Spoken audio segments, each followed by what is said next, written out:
You're listening to a Countout Podcast.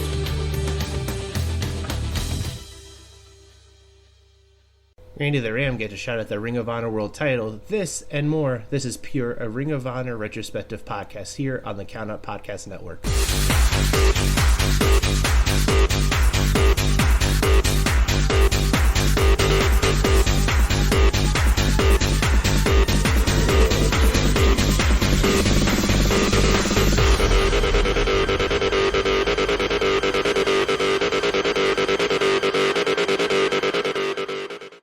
Once again, welcome to Pure, a Ring of Honor Retrospective podcast. I'm your host, Shawn Taggart, bringing you the world of Ring of Honor from 2002 to present. We are gearing up for another episode talking about Supercard of Honor. We're looking at 2009 Supercard of Honor IV, a show that really showed the change in guard and direction that Ring of Honor was taking. No longer were you going to be looking at guys like a Nigel McGuinness or Bryan Danielson leading the charge. So a new champion was crowned that night, and really, it wasn't exciting. This was probably the beginning of what many people thought of the end of Ring of Honor in terms of going out of your way to making sure that you catched every show. Big shows were pretty much really a lot of people's way to stay current with the product. This was also the beginning stages of the HDNet era, so you would see a little bit different presentation here in Ring of Honor, as well as more of a generic flow in terms of music. No longer would you hear Bryan Danielson coming out to Final Countdown. Like I said, it was just very generic, basic music that was probably free use. So this was very different than what you were used to in previous encounters and previous episodes here on Pure. Did it shy away from the ROH style? No. I mean, you did still see a lot of hard-hitting action. You did see a lot of back and forth. You did see a lot of what made ROH tick. But really, at the end of the day, you're here to see pure wrestling and really nothing else. Sure, you wanted to see some of your favorite wrestlers, do their character bits and stuff like that. But this was a direction sharp left, I would say. This wasn't a long-term direction, and we also get to see somebody so red hot as a Tyler Black still not get his flowers and get his chance to truly shine in Ring of Honor, and why this is really starting to become a little too late for him. We would see him in a tag match with Necro Butcher against Austin Aries and Jimmy Jacobs at the semi-main event aspect point of the show. We'll talk about that match and more, but this was a change of the guard. This was a change of what people liked about Ring of Honor. This was a big turning point for the company, and it led down to some very strange decisions in the future with the company too. So we'll just start right into it. Couple things to note: there were two dark matches. Alex Payne and Andy Ridge had faced Ernie Cyrus and Ninja Brown. Ridge and Payne won that match, and then the team of Grizzly Redwood and Bushwhacker Luke faced Andy Dalton and Don Juan. Bushwhacker Luke and Grizzly Redwood won those matches. So, those are on the DVD, but I really didn't want to spend some time talking about that. Really wanted to go into the full show itself, and it really starts, with Nigel talking about the fans stopped liking him. The fans really didn't like him as champion anymore. They didn't want him to be champion. He thought about giving up and not continuing on, but what's the point? Let's give these fans what they want. Let's make sure that he brings out the best, and he's going to take down the old guard tonight in Jerry Lynn in the main event for the Ring of Honor World title and prove why he is truly the best wrestler in the world. So we already have strong proclamations here from Nigel McGuinness, somebody who really wants to take it and really drive home that he is the best in the world. He's going to prove it by still retaining the Ring of Honor Championship. But, I mean, you go here, you can already sense some of the changes here. We do open up with a match between Rhett Titus and Eric Stevens. It was a match. I mean, it was okay. Not a lot really going on here. This is the whole Addicted to Love Rhett Titus, who was, flaunting around different aspects of his body, really trying to showcase that he is a lover, not a fighter, but also could give a good pounding when he needed to. Eric Stevens never truly got the credit he deserved for being a strong wrestler, a very good wrestler, under the tutelage and, the backbone of Roderick Strong. They came up together and really had some classic feuds and moments in FIP, ROH's former sister promotion. But this was really all about how, Ring of Honor was really changing in the way the styles are. You focus here on Rhett a little bit. The crowd ate up Rhett for this gimmick and really chewed him out and spit him out and just shit on him during this entire match, calling him a virgin, whatever the case you may have. Really, stuff in the crowd that wouldn't probably be tolerated in these day shows. But one thing, too, is, Eric Stevens really tried his best to, use those power moves and do everything that he could. The shame about Eric Stevens is I don't think the fans really understood that he was just, your straight brawling wrestler. There wasn't really anything to truly write home about with Eric Stevens. Very good wrestler, but he really didn't bring any much more character to the table. He was just your straight, I'm going to go out there, kick the shit out of you, pin you, and leave. And pretty much that's really what he did in this match here. Rhett did get some offense in, but it really didn't matter. At the end of the day, Eric Stevens took the advantage and got the 3 count for the win. We go into our second match. It's a 6-man tag team match, and there's a little backstory here. We do have Sweet and Sour Inc., the team of Chris here on one half of the American Wolves, Eddie Edwards with Incognito, taking on Jay Briscoe, Kevin Steen, and Magno. This is a nice 6-man tag match here. The story here is Steen wants to go back after the American Wolves, especially Eddie Edwards, for attacking him and his partner El Generico with the chair. Steen and Generico currently your Ring of Honor tag champions. Briscoe does have some history, Jay Briscoe that is, with the American Wolves too, as they put Mark on the shelf with a chair attack as well. Incognito and Magno are here as your international talent in this match. And right off the bat, this match goes south really quick as the top rope breaks after Magno tries to jump off it and do some sort of cutter or some type of springboard move. And from there, you see Sweet and Sour Inc. and Incognito try to choke out Magno here, and it really was just them taking advantage of the lack of the top rope and using it to their advantage.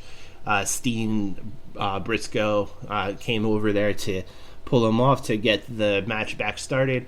But you could see some, especially with the luchadors in this match, they really had some struggles really getting the match going for themselves, especially since they didn't have the top rope to really do most of their moves. So they were a little grounded and hesitant in the style and the emotion that they were trying to portray and they were trying to get done in this match. So it really hurt from what they could have done.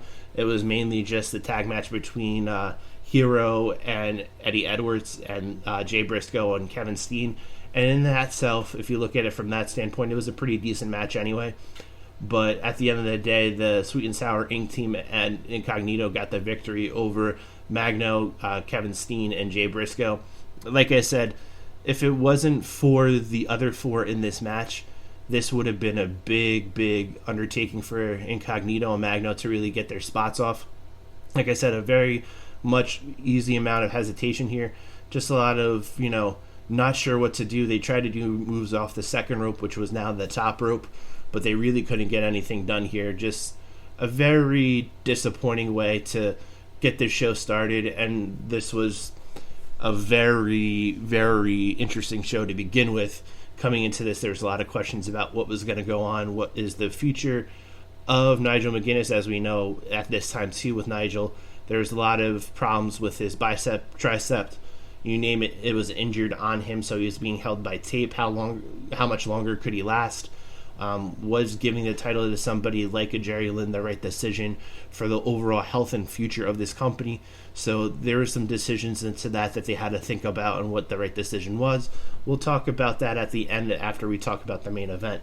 We go into our next match here. It is another good match here between Roderick Strong and Kazuchika Nakajima. This is a very nice introduction to somebody from Noah who didn't really get a lot of chances to shine, except for some of the Japan tours in Ring of Honor. Didn't really focus on him, bringing him into the States. But this match here, working the leg again. A lot of people know that most of Roderick Strong's offense comes from his backbreakers, which usually take, a lot of torque away from his knees. So if you take out his knees, he really can't get some moves out of his system that he normally would do. But he has become, at this point in his career, a little bit more of a well-rounded performer, doing a little bit more. You could tell that they're building up Roderick for something special, whether it be now or a few years from now, time will tell. But you get to see a lot out of Strong in this match in terms of showcasing how good of a well-rounded performer he became, looking at him putting on some holds and doing a little bit more in terms of his strikes, doing a little bit more in terms of his ability to, throw on a submission, do a little bit more of a submission hold and maneuvers back and forth with an opponent, really taking over and becoming more of a match general. I think his, if you look back on his matches with Bryan Danielson in 2006, we talked about it a few weeks ago here on the show. It really brings out, how just good of a wrestler Bryan is and how much Roderick Strong took the time out to learn how to become a better wrestler and more of a well-rounded wrestler. So this, evolution and continued growth of Roderick Strong is shown here. And it's a very good thing to have as somebody who becomes somewhat of a focal point and Mr. ROH to many as the years came, growing in his ROH career for Roderick Strong. Just a very good match here. Strong does get the victory, which is not a surprise, but a nice back and forth and a nice showcase match here for both the Noah and Ring of Honor wrestlers and for the traveling crowd that came here to take a look at this WrestleMania weekend show. We go on to a four-corner survival match, or just a fatal four-way match. We do see the NWA World Heavyweight Champion Blue Demon Jr. Face Brent Albright, El Generico, and Claudio Castagnoli. This is also an interesting time for Castagnoli's time in Ring of Honor. He's at that point where, he could be a top wrestler. He had that big feud with Bryan Danielson to get him more involved with the title picture.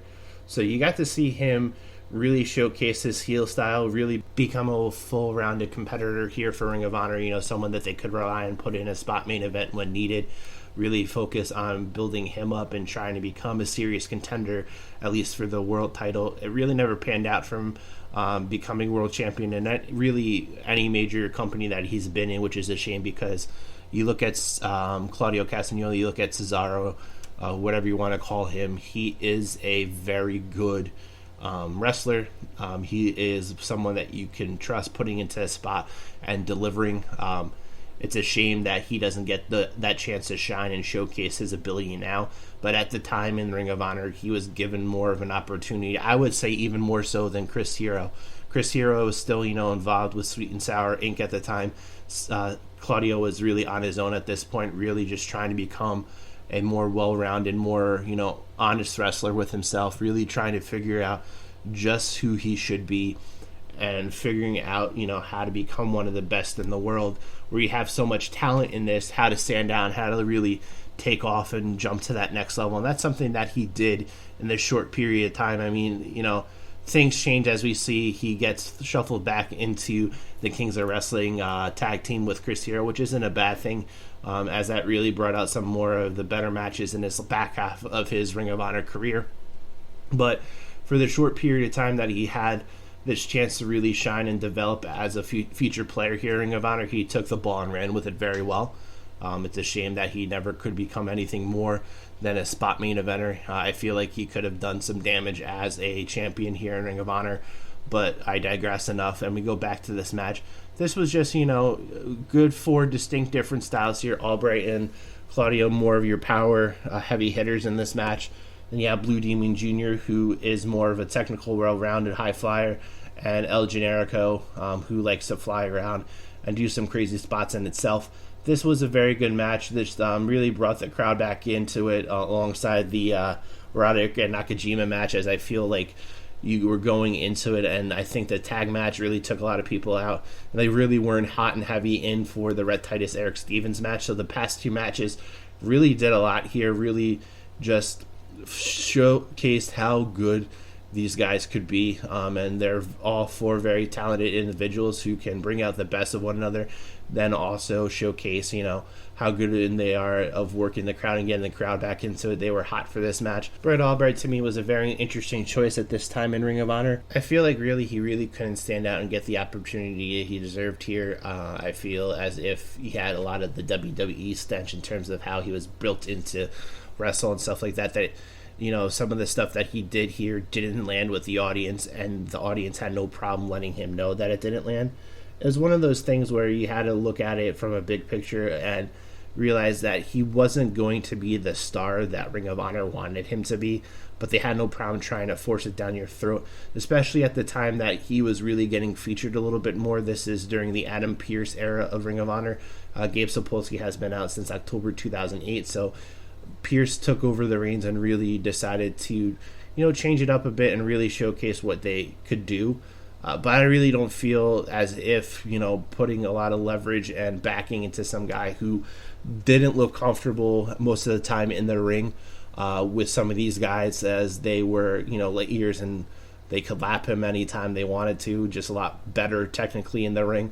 I just feel as if, Albright wasn't the guy to look at and go, yeah, he could be something here in Ring of Honor, where clearly the fans, and I think even himself, didn't want that spotlight. So this match ended with a nice win for Claudio here, carrying that momentum a little bit forward and really showing himself as a top star here. But honestly, he was always going to be rungs above some of the other guys here. And as other guys got pushed forward, Claudio just wouldn't get the chance to really stand out and showcase what he could do. And it just really, it was sad that he got pushed back into a spot where, he wasn't as prominently featured as he deserved to be. Pushed back into the tag team scene, reunited with Chris Hero. And, the rest is history. They did put on good moments as a tag team again, as bringing back the Kings of Wrestling. They did a really good job with that. But Claudio here really showcased that he could be more than just a tag team wrestler, that he could be more than a second-hand player. He could be more than a fill-in. He could be that guy for your company. And right now, doing it in WWE, he's pretty much second fiddle. He's always been second fiddle, never given the true opportunity to shine and run for it, as many people wanted to push for him and really give him that opportunity to shine and showcase his ability. It just never happened, and it's a shame. But moving forward, we get our special attraction match for Bryan Danielson. I mean, it's him and Alex Kozlov. A lot of USA, Russia chants back and forth. Kozlov, obviously, from Russia. They're doing a lot of commentary, especially Lenny Leonard, talking a lot about Hacksaw Jim Duggan with the USA chants, just, really jokey here. This is pretty much one of, if not close to, the final show that Ring of Honor has with this team of Lenny Leonard and Dave Prazak. Prazak stays around a little bit longer and calls at least till the end of 2010 before they transition into to Kevin Kelly. But, you could tell Lenny wasn't too thrilled with some of the direction and some of how things panned out with Gabe. Things panned out with WWN in general. But he was there. He did his professional best to really highlight and showcase and put over some of these guys with his commentary.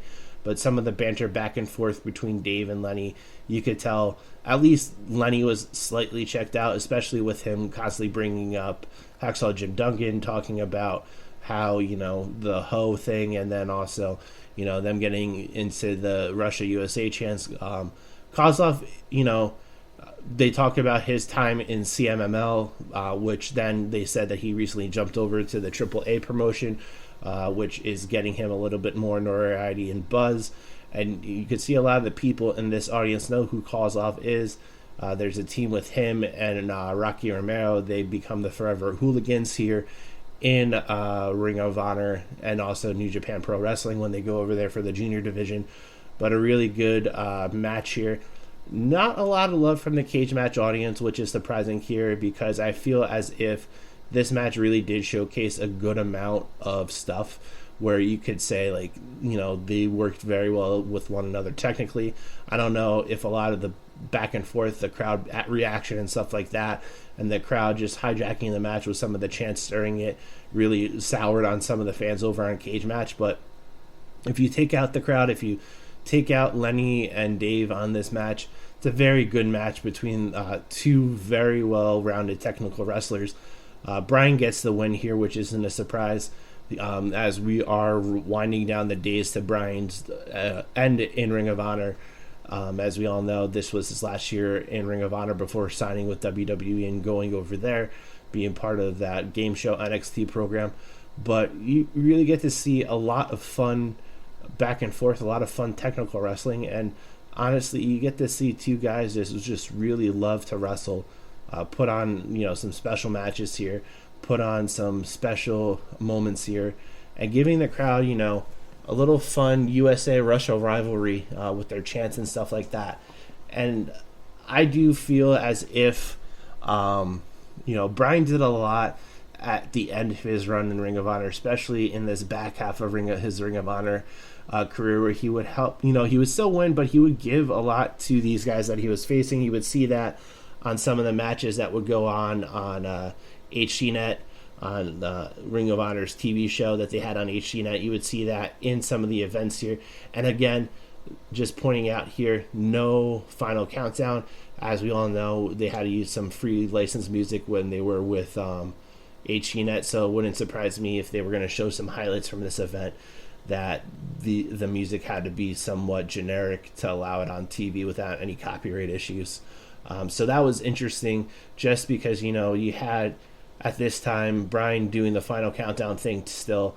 You had Austin Aries coming out to Weezer's Greatest Man That Ever Lived. You had some guys coming out to some very notable songs that you just couldn't hear anymore. Olé by the Bouncing Souls for El Generico. It was very weird hearing his music played during his match, and it wasn't Olé. Even though the crowd started chanting and still chanted Olé, it just wasn't that song. It would surprise many, but you look here, Bryan's doing his best, even while winning, putting over the guys that he's in the ring with, and it's a respectable effort. It's a very good match to I think worthwhile to take a second to check out. Not the match of the show, in my opinion. That comes a little bit later on in the show, but very good performance by these two men here who really sent the crowd home a little bit happy and excited for what was next. We go on here and we move forward to D'Lo Brown. Yes, D'Lo Brown facing Colt Cabana. This was as very much a TV match as you expect with these two guys. Colt, 2 years removed, or actually a few months removed from his time in WWE as Scotty Goldman. So really him getting back into the independent waters. He comes out to his new theme song, which isn't have an issue with the TV people. I think he gave rights to them to use it for their TV show on HDNet. So you had him coming out to what he uses still to this day on the independents, and then you had D'Lo Brown come out here. Like I said, a very good TV match, a lot of back and forth here. You could tell Colt was still in the mindset that he would be back on TV someday, so he still wanted to work that style while still having a little bit of fun in his youthful energy that he would normally have. It was a very good back and forth. There was a point in the match where Colt put on the Billy Goat's Curse, and the way that Paul Turner was positioned, he did not see D'Lo Brown tap. Colt lets go and puts his hands up, but Paul Turner gets frustrated and takes his hands down and said that he did not tap, he didn't see it. While Colt's arguing about that, there's some back and forth.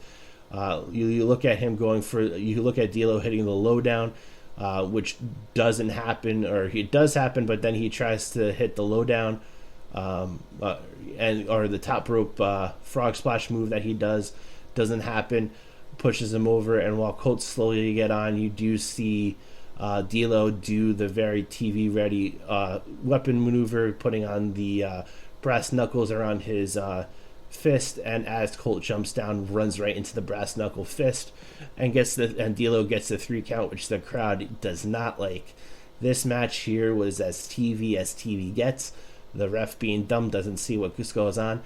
Like I said, this was a very different show for Ring of Honor in terms of you didn't see what made Ring of Honor special. You didn't see like the work rate matches. Sure, you did have some of them, but it wasn't throughout the show, which I think you started noticing because, yes, they did have, their weekly TV programs. And even beforehand, Ring of Honor would have storylines that would carry over to show, but they made it a point to really focus some on those TV storylines and really focus on bringing out some of that stuff, which I think in terms of the hardcore Ring of Honor audience started to sour on a lot of people. It really started to take out a lot from a lot of people. Just really disappointing stuff, and I think frustrated a lot as they were expecting one thing and they got another. So we get back into the wrestling aspect of the show, and we get into the title match here for the Noah GHC Junior Heavyweight Championship between champion Kenta and his student Davey Richards, who's accompanied by his tag team partner Eddie Edwards. So here, this is a good showcase of teacher versus student. As we all know, during his time in Japan, Davey took a lot of undertaking and was under the tutelage of a Kenta who taught him pretty much everything that he should know. There wasn't, as the commentary team of Lenny Leonard and Dave Praise said, while Dave Richards probably told Eddie Edwards everything he does know, Kenta told him everything that he should know, which is apparent in this match here, as there were a lot of things that I think Davey was ready for, and Kenta really focused on being a step ahead in this match, and it really showcased how just well of a wrestler and how at one point Kenta was really one of the best in the world at what he did. And it's a shame that that's gotten away from him a little bit. I think his time in New Japan has made a lot of fans remember just as good as he was. But I mean, that WWE stint, NXT stint, just really wasn't what I think he and a lot of others who followed his career closely expected, especially some of his greatest opponents, just like a Bryan Danielson or even in this case in Davey Richards. They showcased here themselves as, very good on the strikes. Kenta just a little bit more heavy with his kicks and, his punches and everything like that. They laid in a bit more, or a little more on the heavier side here. Kenta also focused a little bit more too on just driving the point home that, while he was the one in this match that was more, pushed and looked at as the veteran in this match, he also had some mistakes in this match that could have cost him here.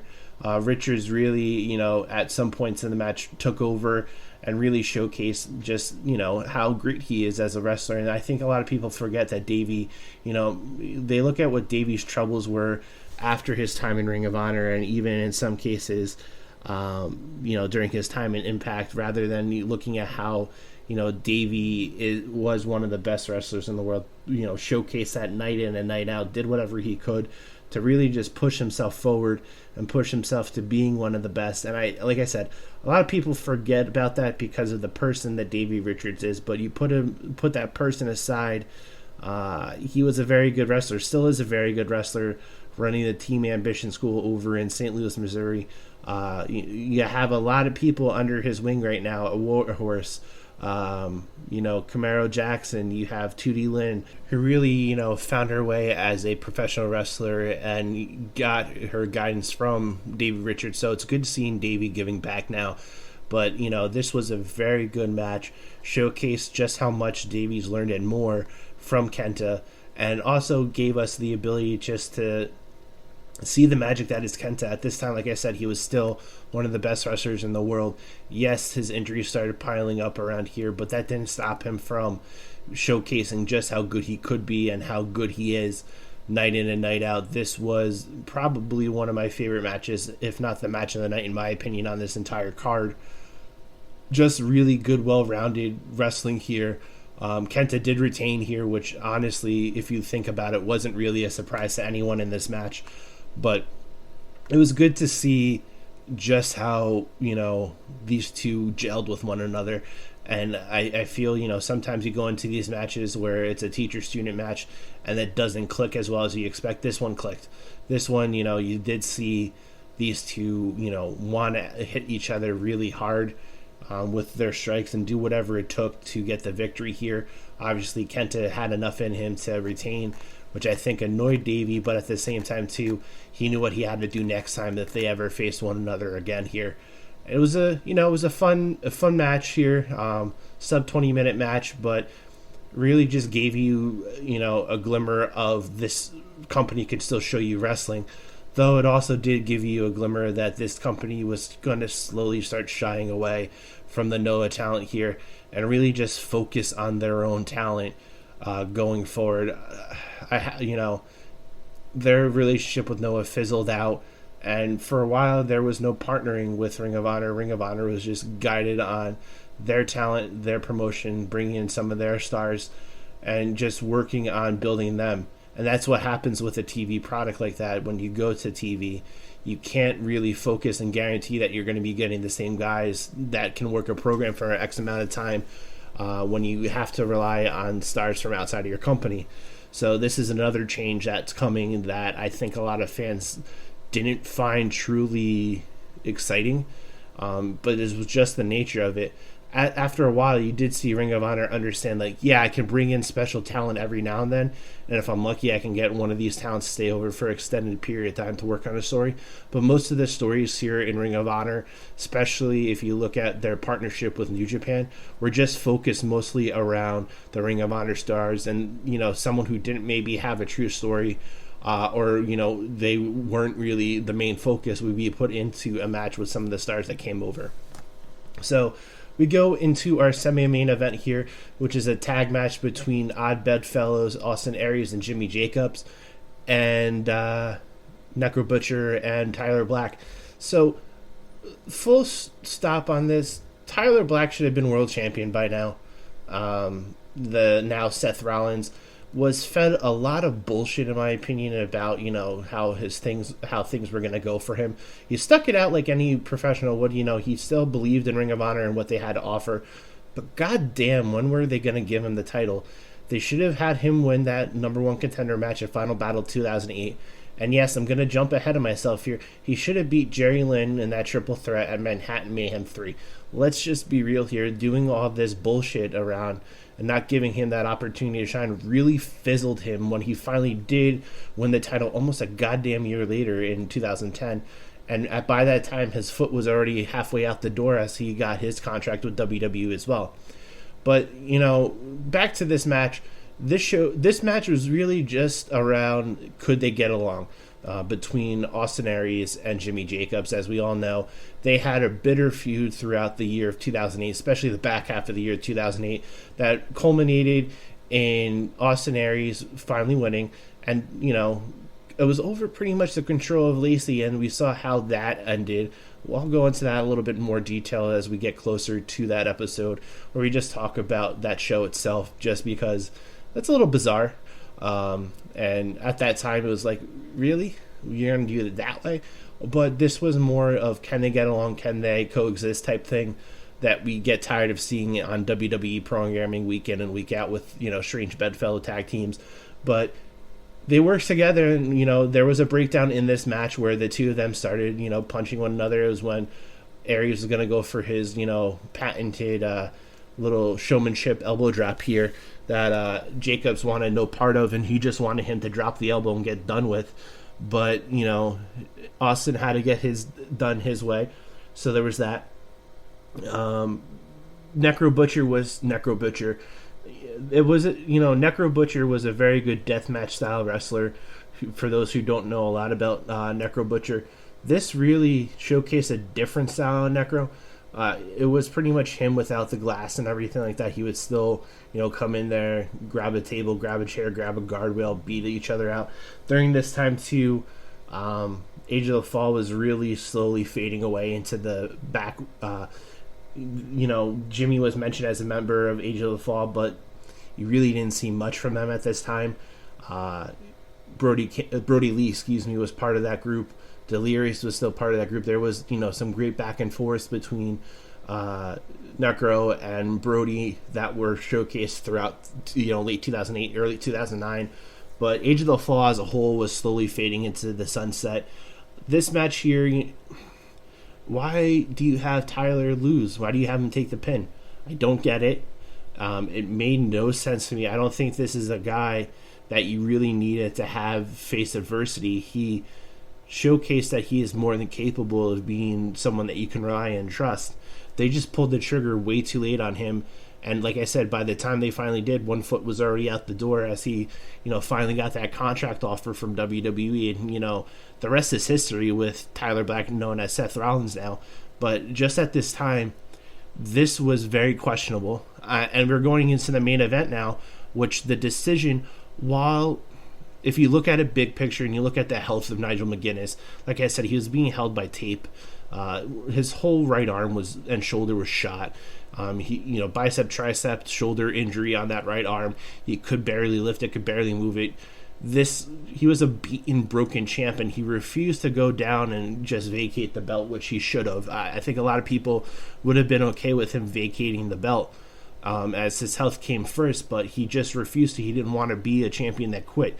You could see Jerry Lynn getting his Randy the Ram moment here from a mile away.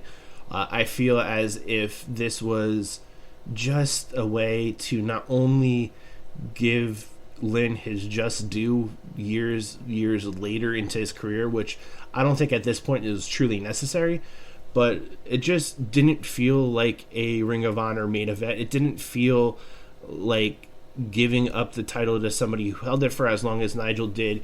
To give it to somebody like a Jerry Lynn made the right sense in the world. Listen, if you really wanted to and you didn't want to give it to Tyler Black yet, Austin Aries was there still. You had Brian, who I think purposely didn't want to be in the title picture or something, whatever the case may be. You had Tyler Black himself, who should have been in this picture, who should have probably had this match with Nigel, but just didn't. It was don't get me wrong, the match was good, and I'll be straight with you guys. Jerry Lynn's my number 3 all-time wrestler. I'm not going to take that away. He's a very good wrestler. He's very good at what he does. It just honestly didn't fit with what everyone expects from Ring of Honor. And sometimes you're just going to have to swallow that hard pill and realize that after an amount of time of watching the same thing over and over again, maybe it's time to move on. And a lot of people were starting to get that hard pill to swallow, that maybe this program that they watch, and you had the issues in 2004, and then you had the boom in late 2004 to 2008, and then this lull period here with Adam Pearce doing the booking. It didn't feel like it was only Pearce doing the booking. And as we all know, Jim Cornette was in the ear of Kerry Silkin at times too. So who knows how much Jim had in the say of this. But this just didn't feel right to me. This didn't feel natural to me. This didn't feel good to me. And it was a shame too, because like I said, I really appreciate the career of Jerry Lynn. I think he has a lot to give to this business, and he had a lot to give to his business at this time. It just wasn't as champion. Nigel barely could lift his shoulder, barely could do some moves that he could do. He fought, he gave it his best chance, but at the end of the day, a cradle pile driver later, match over, your new champion's Jerry Lynn. And that was Supercard of Honor IV from 2009. Does this show hold up today? Sure. I mean, you have some of the capabilities here of seeing this match on Honor Club and parts and matches only. There's some pieces here that, check out the Kenta Davey Richards match. Check out Brian and Alex Kozlov if you can. 2 very good matches here. But this is just a change of season, change of the guard, whatever the case you may say here for Ring of Honor, that I really don't think was a good one. And I think, as you can see here, I don't think after this show, Mr. Pearce was long for the job, as Delirious Hunter Johnson took over, was next in line after Adam Pearce. So, I mean, you have a lot of changes coming up for Ring of Honor. And we all know the Hunter Johnson era of Ring of Honor has been a lot of hit and miss, a lot more misses than hits, but enough to keep him around and produce more shows than Adam Pearce and Gabe Sapolsky combined. It's just a very interesting time in Ring of Honor. Knowing what we know about Brian leaving, I feel as if they were in a state of flux and panicked with Jerry Lynn getting that title. win, but you had Tyler Black ready and waiting. You technically had Austin Aries ready and waiting too. He could have been, a champion again. There was nothing wrong with him being champion again. I just feel, if you wanted a fresh face and you wanted to ignite the Ring of Honor fan base and also the roster, Tyler Black was the way to go, and it should have happened at this show or one of the earlier, shows that Tyler and Nigel fought. Nigel wasn't fit to compete. We all know that. But, with that being said, this was another episode of Pure Ring of Honor Wrestling Retrospective Podcast. I do thank everyone for taking the time out and listening yet again this week. It's been fun talking Ring of Honor and sharing my thoughts as we go along in this wild ride and journey. We are going to go into a wrestler driven episode. We're going to talk about Samoa Joe's first few years in Ring of Honor, 2002 to 2004, on next time here on Pure. Samoa Joe, another one of the pillars of Ring of Honor. It's only fitting that we talk about him in very, very good detail. A lot of feuds here. Started out as a member Heavy for the Prophecy and became one of the longest reigning Ring of Honor champions of all time. He had one of the most dominant reigns as champion. We'll talk about that here. Next time you see me on Pure, Ring of Honor Retrospective Podcast, make sure you like, subscribe, leave a review on Spotify, iTunes, wherever you get your podcasts. Make sure you listen to all the other shows on Count Out Podcast Network. We appreciate each and every one of you. And once again, thank you for listening. I'll see you next time here. This has been a Count Out Podcast. Hey guys, gals, and non-binary pals. It's Amanda Bones. And I'm Ashley. Of How to Talk to Your Friend About Wrestling, the podcast on the Count Out Wrestling Podcast Network, a weekly show where we talk about all of our favorite things, babes, blood, and brutality. We also talk about other fun things, like is Kenny Omega finally too tan? And how much blood is too much blood? Because that looks like way too much blood.